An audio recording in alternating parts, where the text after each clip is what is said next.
Struggling to install Photoshop on your PC? Don't worry, because in this video I will show you step by step how to install Adobe Photoshop on your PC without no confusion. So by the end of the video, you will have Photoshop fully installed on your system, even if you're a beginner. So this is the first video in our Photoshop playlist. You must have these three things. One, a workable PC with at least 8 gig RAM and a stable internet connection. If you don't have stable internet connection or good PC, the installation might fail. Head over to adobe.com, you can see something like this. Download Creative Cloud. Of course, if you haven't signed yet, you can create an account with them, which I already did. And now let me just show you some of the apps you can find in the cloud.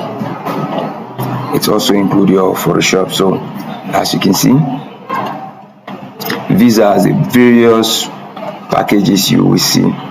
As you can see, they have trial plan, and if you want, you can buy or you can use the trial. That's the choice now. So as you can see, they are all here. So if you buy it, you will have your Photoshop. But for us, we don't have that access, or we don't want to buy, or we don't have money to do that. So I already have an alternative.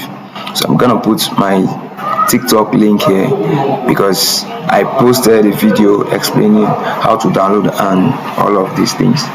YouTube blocked it and even took it down, so I don't want to risk it anymore.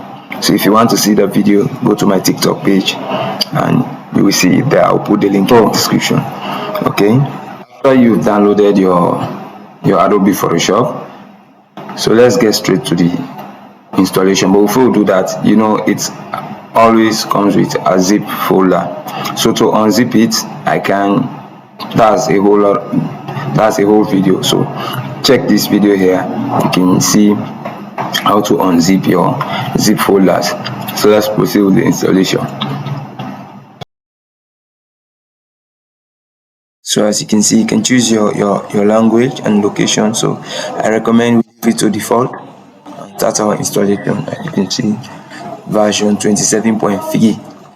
so the estimated time remaining, you can see this depends on your PC. So guys, as you can see here, our installation is complete. You can now click launch, and that's it. You have successfully installed Adobe Photoshop 2026 version 23.3. So our next video will be to explain or to introduce you to the interface. So stay with me and don't miss the next video, and hit the subscribe button, so when I repost or when I make any post, you will see. Thank you. So if you have any problem, let's say to that in the comment.